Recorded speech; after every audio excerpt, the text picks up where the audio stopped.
नमस्कार, AB star news देख रहे हैं आप और मैं हूं आपके साथ सोहन सिंह।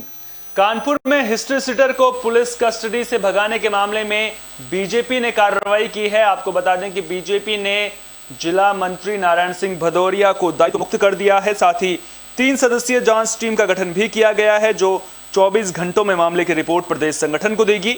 मामला वांछित और इनामी बदमाश मनोज को पुलिस कस्टडी से भगाने का है, जिसे लेकर पुलिस को कई वीडियो मिले हैं, जिनमें से 7 आरोपियों की पहचान कर ली गई है।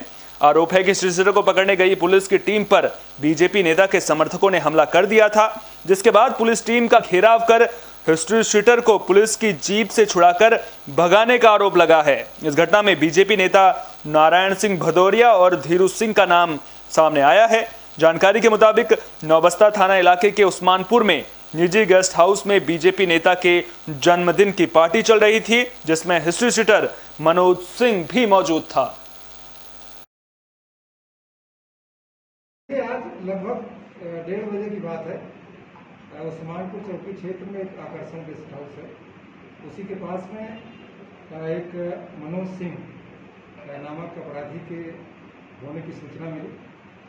उस पर जो है नौबस्ता की टीम जो प्राइवेट कपड़े में थी, उसको अरेस्ट करने के लिए वहाँ गई। तो जैसे ये टीम पहुँची वहाँ, उसको अपनी कस्टडी में लेकर के पुलिस की सरकारी जीप में बैठाकर उसको लेके चलने का प्रयास किया। इसी दौरान इस अपराधी के करीब 10-15 साथी वहाँ आकर के शोर मचाना शुरू किए और पुलिस से बदतमीजी करने की कोशिश की। उसके बाद जैसे ही गाड़ी से इधर से पुलिस उनसे बातचीत करना शुरू की, तब तक पीछे से उस मुलजिम को इसके साथी लेके भाग गए। हमारे इंस्पेक्टर भी रास्ते में थे, लेकिन जब तक पहुँचते वो लोग उस मुलजिम को लेके भाग गए। इस पूरे घटनाक्रम में थाना नौबस्ता पर उस मुलजिम के खिलाफ, जिसको पकड़ने गई थी हमारी टीम, और उसके जितने साथी थे, उनमें कुछ नामजद भी हैं और बाकी अज्ञात हैं। जितने लोग उसमें शामिल थे, उनके खिलाफ उचित धाराओं में अभियोग पंजीकृत कर लिया गया है। उनकी गिरफ्तारी के लिए टीमें हमने बना दी हैं और मुझे उम्मीद है कि वो जल्दी गिरफ्तार भी होंगे और अग्रिम कार्रवाई उनके विरुद्ध की।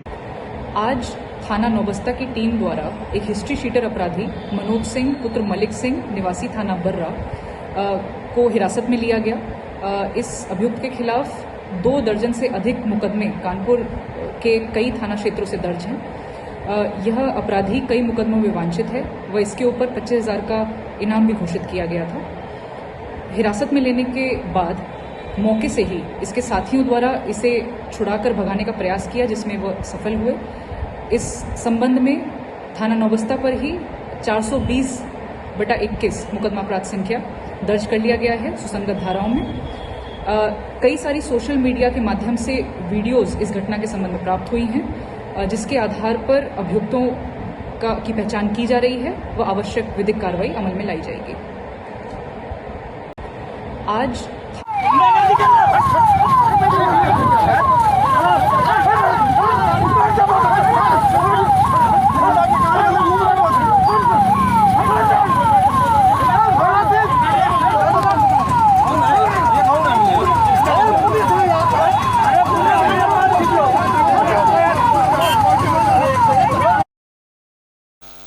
तो कानपुर में हिस्ट्री सीटर को पुलिस हिरासत से भगाने का यह पूरा मामला सामने आया था, जिसमें अब बीजेपी नेता नारायण सिंह भदौरिया पर कार्रवाई कर दी गई है।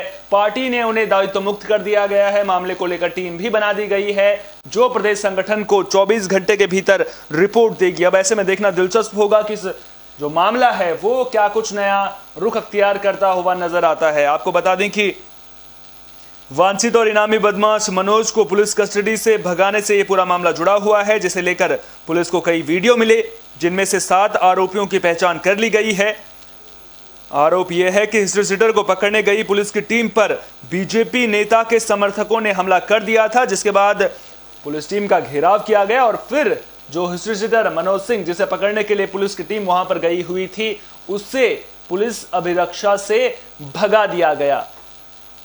तो कहीं ना कहीं जो ये पूरा मामला है वो अपने आप में कई सारे सवाल खड़े कर रहा है, और अब ऐसे में देखना दिलचस्प होगा कि अब जो ये मामला है वो क्या कुछ तूल पकड़ता है।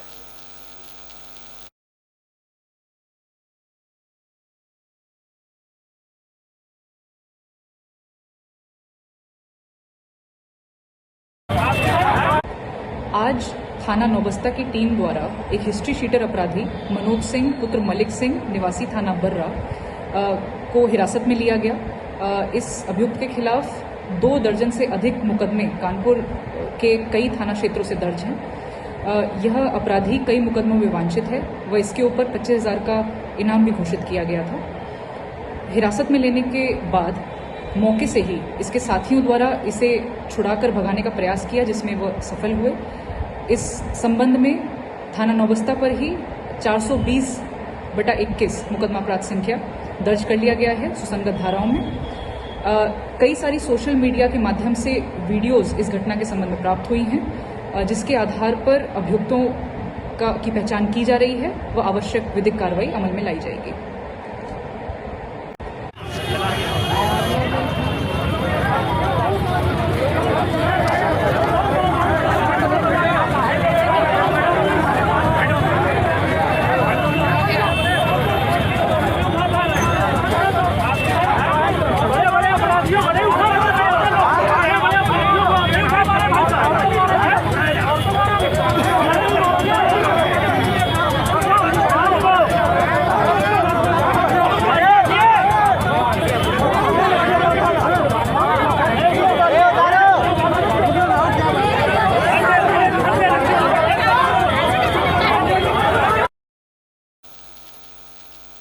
तो अब इस मामले में क्या कुछ कार्रवाई होगी वो देखना दिलचस्प होगा। साथ ही साथ ये देखना फिर दिलचस्प होगा कि मामले में जो आरोपी हैं वो पुलिस के हत्थे कब तक चढ़ते हैं। बाकायदा पुलिस ने फोटो भी जारी किए हैं, आप स्क्रीन पर देख सकते हैं कि किस तरह से ये फोटो जारी किए गए हैं।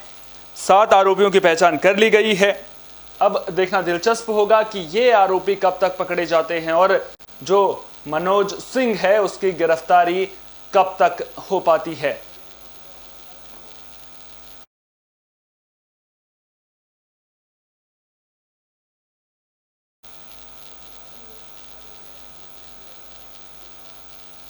इसी खबर पर ज्यादा बातचीत के लिए हमारे ब्यूरो चीफ अनूप शुक्ला हमारे साथ जुड़ चुके हैं। अनूप जी, जिस तरह से ये पूरा मामला सामने आया है, ऐसा पहली बार नहीं है जब पुलिस की टीम पर हमला किया गया हो, लेकिन यहां पर बड़ा सवाल ये उठता है कि जो पुलिस की टीम अपराधी को पकड़ने के लिए गई हुई थी, हिस्ट्री शीटर को पकड़ने के लिए गई हुई थी, उस पर हमला कर दिया जाता है और उसको भगा कर ले जाया जाता है। तो कहीं ना कहीं जो पूरा मामला है वो कई सवाल खड़े कर रहा है और अब ऐसे में देखना दिलचस्प होगा कि क्या कुछ कार्रवाई इस पूरे मामले पर होती है। पूरे देश की नजरें इस खबर पर होंगी।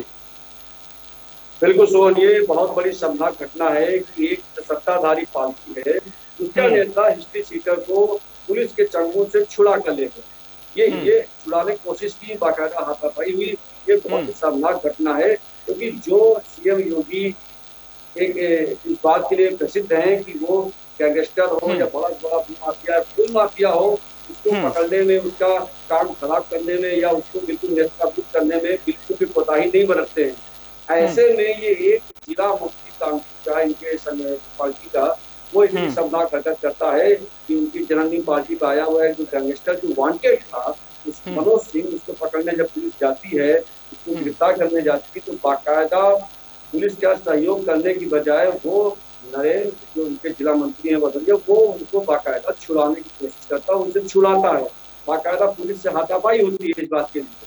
तो ये बड़ी शर्मनाक घटना है जिससे संज्ञान लिया गया है। हालांकि 24 घंटे हो गए इसको संज्ञान लिए में, 24 घंटे देर कर दी। जब ये सोशल मीडिया में वीडियो वायरल हुआ तब सरकार ने इस पर कार्रवाई की। बाकायदा उनके बीजेपी नेता ने, जो जिला अध्यक्ष है, उन्होंने कार्रवाई की उस पर और उसको निलंबित कर दिया है। उस 3 सदस्यीय कमेटी भी बैठा दी जा चुकी है। अब एक सवाल आपसे लूंगा, क्या बीजेपी के जो जिला मंत्री हैं उनको सस्पेंड करने से या फिर उनको निलंबित करने से काम पूरा हो जाता है? क्योंकि कहीं ना कहीं सवाल बहुत सारे उठ रहे हैं और कहीं ना कहीं जो बीजेपी पार्टी है उसको भी एक संदेश देने की जरूरत है। और अब ऐसे में देखना दिलचस्प ये भी होगा कि जो आरोपी हैं वो कब तक पकड़े जाते हैं, क्योंकि कानून व्यवस्था को लेकर के भी यहां पर सवाल खड़े हो रहे हैं और कानून व्यवस्था अगर दुरुस्त तभी मानी जाएगी जब जो आरोपी हैं वो जल्द से जल्द सलाखों के पीछे होंगे।